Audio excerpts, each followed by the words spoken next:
since this is going into the conference finals, it just seemed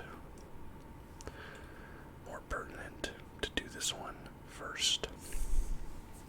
I don't remember exactly what my predictions were, but I remember the ones I got wrong, for sure.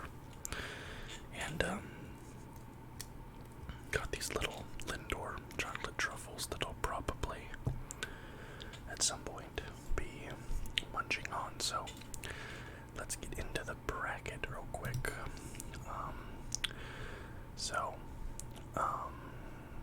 Let's talk about the East first, before I go in and start slandering the West, because I have a lot of slander. Actually, I have some East Coast slander too. Miami versus Philadelphia.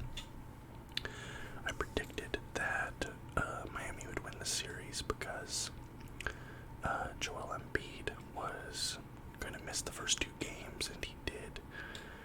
And I thought that Philly would just not be able to recover from that. Also, before we get into too deep, there's going to be lots of hate and slander from me in this video. Okay. Joel Embiid does not deserve what the Philadelphia 76ers have done to him. Like, okay, losing to the Miami Heat. James Harden, who, just for me and being a hater, I cannot stand James Harden, and I hope he never wins a ring in his entire career. James Harden was brought in. He is a max contract player, and the Philadelphia 76ers are more likely than not going to be giving him a max contract extension, or he's going to opt into his player option. I think he has one for this next season. James Harden took 2 shots the entire 4th quarter of Game 7, or was it Game 6? Game 6. It was an elimination game, and James Harden took 2 shots in the entire 4th quarter. Joel Embiid was a monster. The minute Joel Embiid came back into the series, he was dictating the pace of play. He basically single-handedly won a couple games for Philadelphia. And James Harden left him out to dry. Tyrese Maxey is a beast. That Sixers team needs to find a way to get out from under the James Harden contract. Get rid of Harden. Get rid of Tobias Harris. And if they're serious about building a championship team around Embiid, focus around Maxey and Embiid. James Harden is a playoff choker.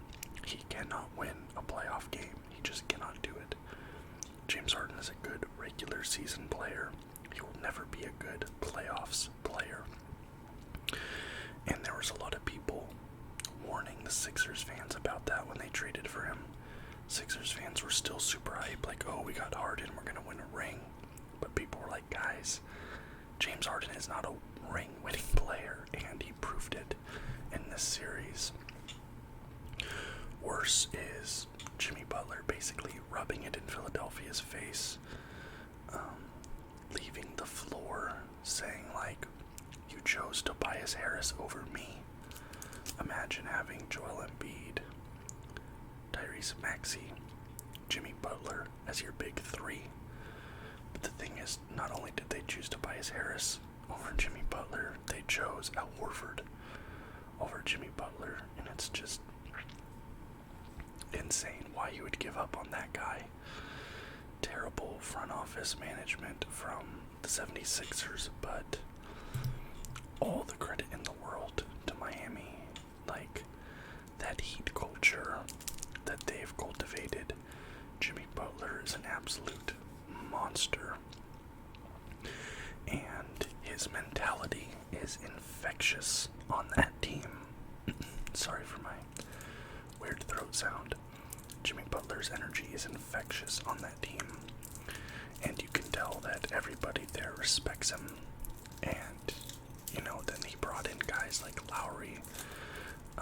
They have Bam, who I thought Bam was a little bit disappointing in the series overall, but he did have his moments.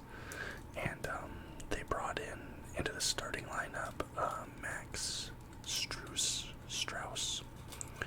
who just rose to the occasion. And although he had some rough moments, I thought he was overall a good addition for the playoffs. Chocolate truffle.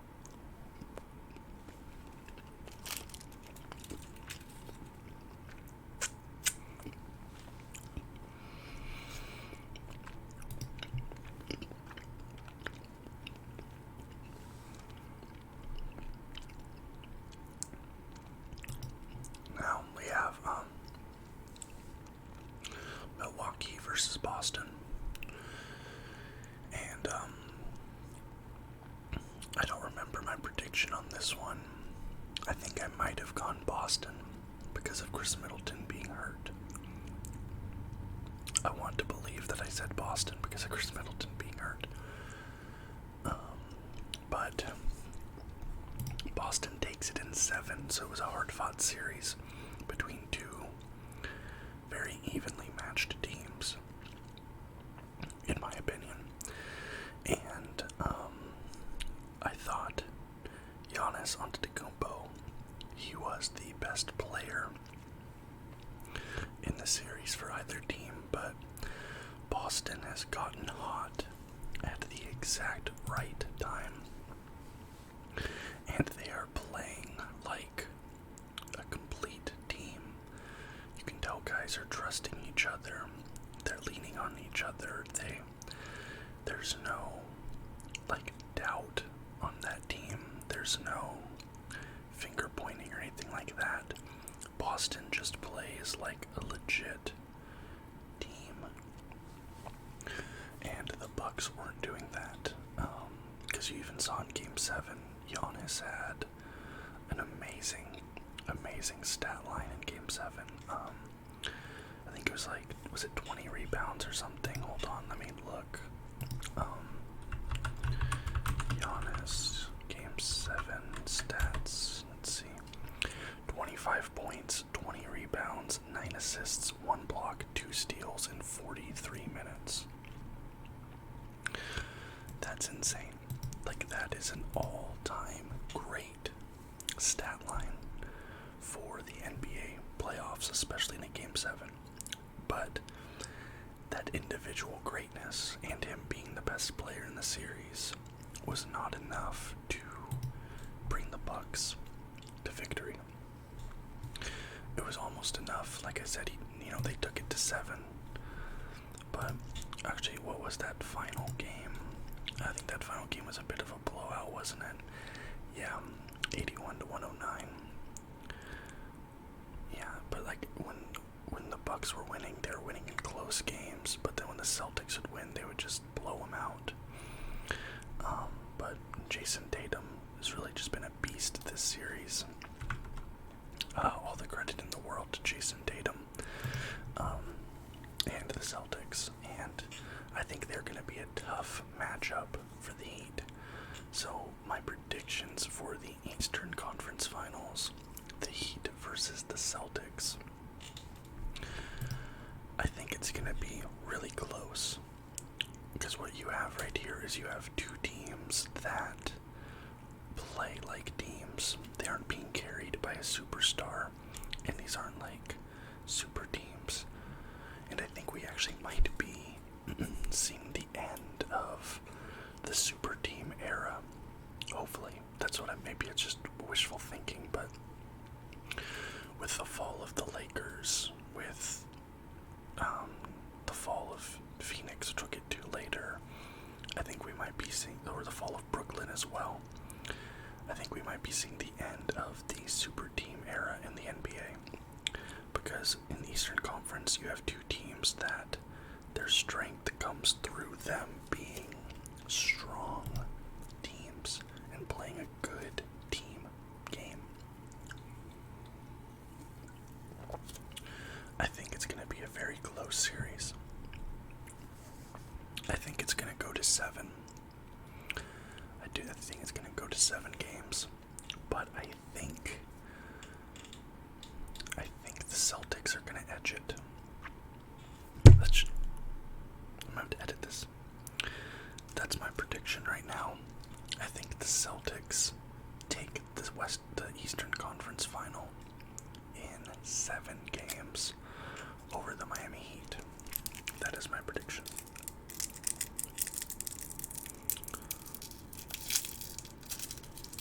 Get another truffle here.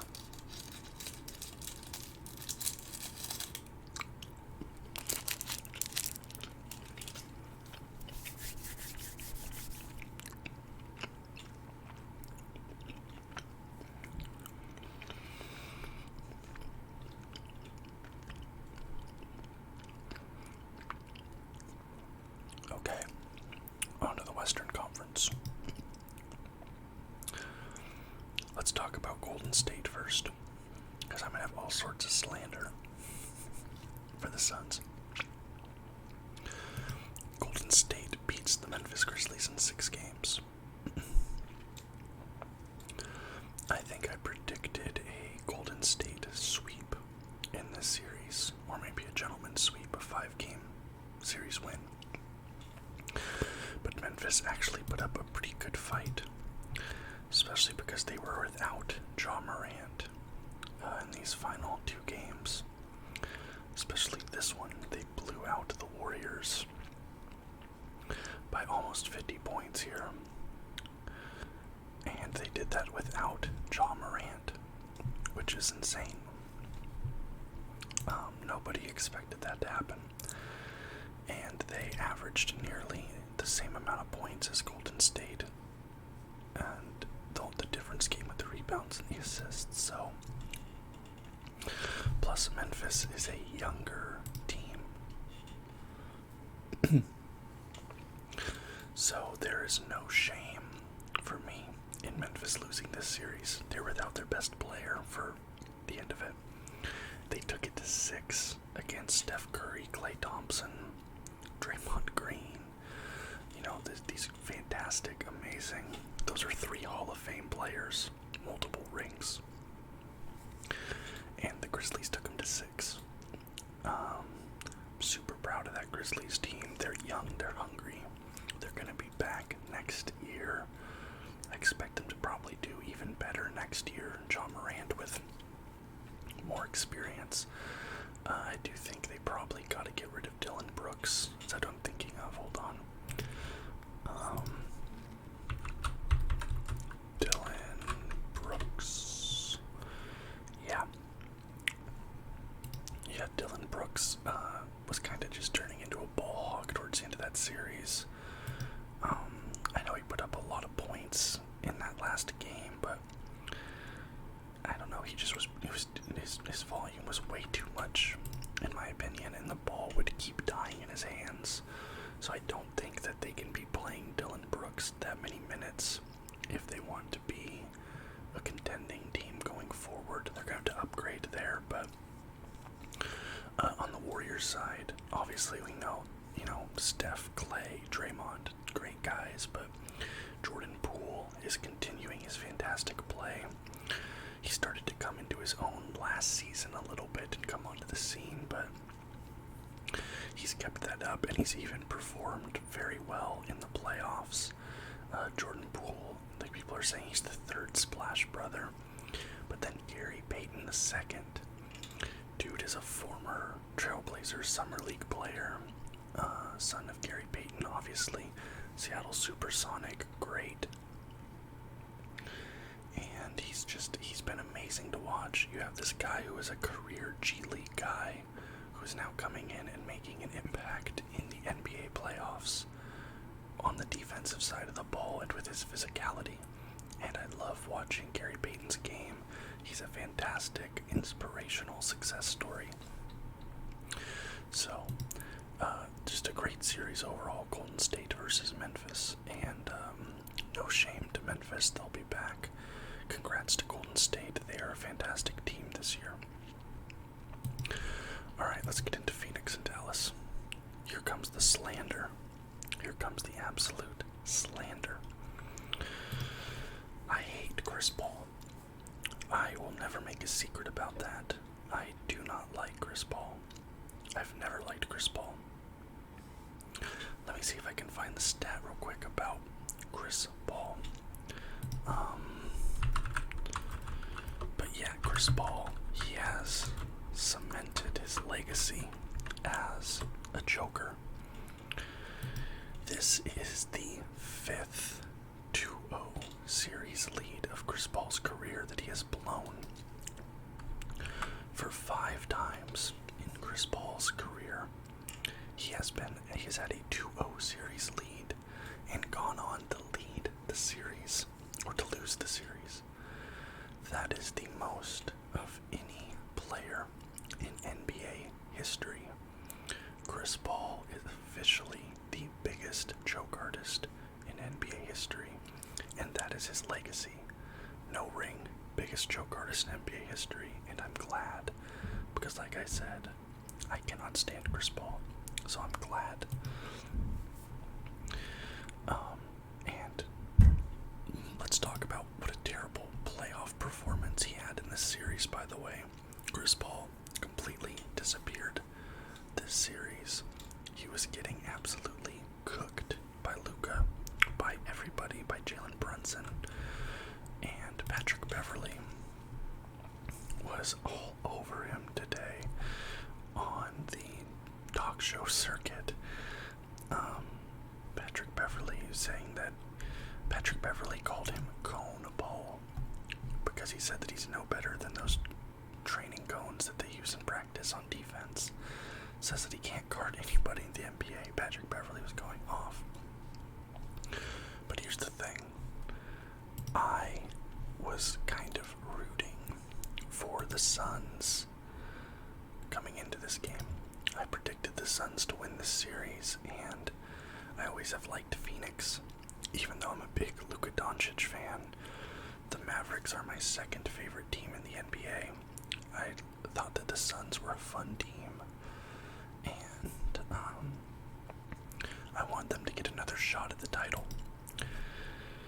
The problem came when the Suns went up 2-0 in the series. Hold on, I need to sip. I have like a catch in my throat.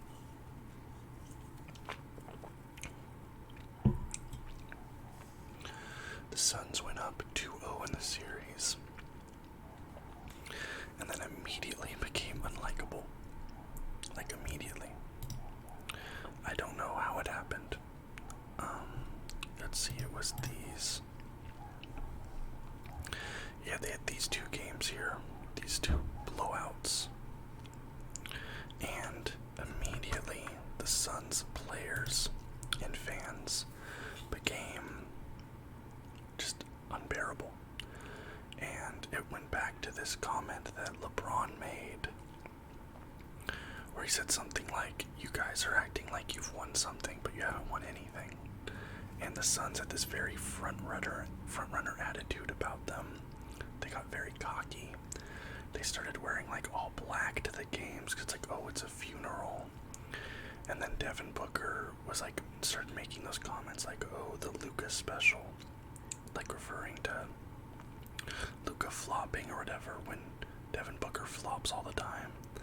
And as soon as that started happening, I was like, okay, I hope Phoenix loses, and I hope they lose bad, because they immediately, without any success, without any warrant, just became cocky and unlikable. And you see it now. There's a reason that everybody is slandering Phoenix right now, and it's because of their front-runner attitude. They accomplished nothing but acted like they'd already won.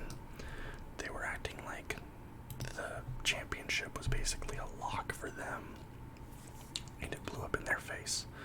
And it was the most embarrassing playoff performance in NBA history. At halftime, Luka Doncic had as many points as the entire Phoenix Suns team. The Phoenix Suns had given up the largest lead to the other team in NBA history for Game 7. The largest deficit for any Game 7 in NBA history. The league has been around for 100 years. And the Phoenix Suns hold the record for ever largest Game 7 halftime deficit. And I'm glad, because I hate Chris Paul. Devin Booker immediately became unlikable. And now you have to wonder what the Suns are going to do. Chris Paul is 37 years old. He's making max money. He's a max contract player. People were questioning whether or not he was going to retire. But he came out and he's like, I'm not retiring. So he's going to be there eating up all that cap space. They did not give a max contract to DeAndre Ayton in the offseason. They didn't extend him. And he's definitely gone. That Game 7 is probably the last time DeAndre Ayton will ever wear a Phoenix Suns jersey. And there's been reports coming out that teams all across the league are already getting ready to offer him a max contract. Now, whether or not you think he's worth a max contract or not, whatever, but somebody's going to offer him one, if not multiple teams. I have to imagine the Portland Trail Blazers will probably be one. Mikal Bridges, he said he wants a max contract. And there's been rumors that there's a couple teams that want to give him one, so Bridges isn't going to be in Phoenix. Ayton is probably not going to be in Phoenix. And then Devin Booker, and the fact that he cannot handle a double team, got exposed. And it's been something that's been brought up time and time again. Booker says he does not practice playing against the double team. So what happened? He got doubled the entire series and they lost. I don't know what's going to happen in Phoenix, but they might have to blow it up. I don't think you can run it back with that team. And it was clear that there was some chemistry issues in that locker room. And DeAndre Ayton was getting into a fight with the coach. He refused to check in at the end of the game. He just straight up said he's not going into the game.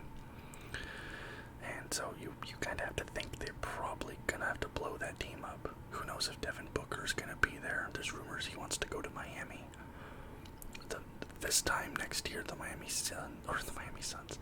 Phoenix Suns could be a very different looking team. And that's not to take anything away from the Mavericks. They were amazing. They played great team ball. Jalen Brunson has come into his own as a fantastic player. He's looking for a max contract this offseason. You had great role players in Dallas, Dorian Finney-Smith, Reggie Bullock, and then of course Luka Doncic, the best player in the entire series. Now, where do I think this leaves us for the Western Conference Final? Well, let me leave you in suspense for just a moment as I eat my last chocolate truffle.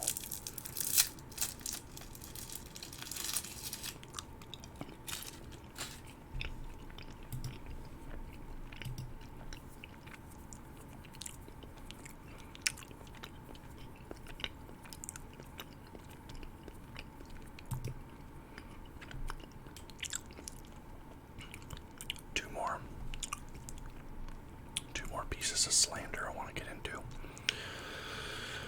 Okay. In the 9 full quarters since Devin Booker's Lucas special comment, Phoenix was outscored by 55 points. Booker was minus 62, and Luka was plus 55. So Devin Booker eating his own words there. And here's another one. Over the course of a 7-game series, Luka Doncic outscored 4th place MVP vote getter Devin Booker 218 to 164. Out-rebounded 7-foot DeAndre Ayton 69 to 57. And got more assists than Chris Point Guard Paul 49 to 40. He also had more steals than second place DPOY runner-up Mikal Bridges 15 to 9. One player outplayed every single good player on Phoenix. And I've been saying it for a while. Luka Doncic is LeBron James 2.0. And this was his coming into his prime moment. He's only 23 years old. Anyways, enough of that. I could go all day with to slander because I'm feasting today. I've been on Twitter all day, just feasting. Dallas versus Golden State. Now, obviously I want Dallas to win, but Golden State, in my opinion, just has too many weapons. And although Dallas is good, Dallas is very, very good and a very good team. Golden State, you have that big three plus Poole plus Gary Payton, and you just have a lot of guys playing well. I think this series is going to go to 7. I think Dallas versus Golden State will go to 7, but I think Golden State will take it. I think we're going to have 2 7-game series, one in the East, one in the West. And I think our NBA Finals matchup is going to be the Golden State Warriors versus the Boston Celtics. That is my prediction. I hope that the Mavericks win. I'd love to see them get to the finals. I just think Golden State is going to be too much of a challenge to overcome. So I think 7 games, the Warriors take it. I've seen some people predicting a Warriors sweep.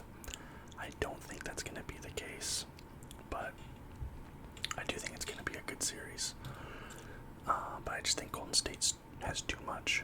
They're too good of a team, too many weapons, whereas the Mavericks, they start to fall off a little bit, even towards the end of their starting lineup. So that is my prediction. Golden State in 7, Boston in 7, Golden State versus Boston, NBA Finals. So let me know in the comments down below what you think about the games that just happened, what your predictions are for the conference championships, and who you want to see in the NBA Finals. I'd love to hear any and all feedback. If you enjoyed the video, please leave a thumbs up and subscribe to the channel for more content just like this every single day. And like I said, tomorrow's video, NHL playoffs, round 2 predictions. Until next time, guys, bye-bye.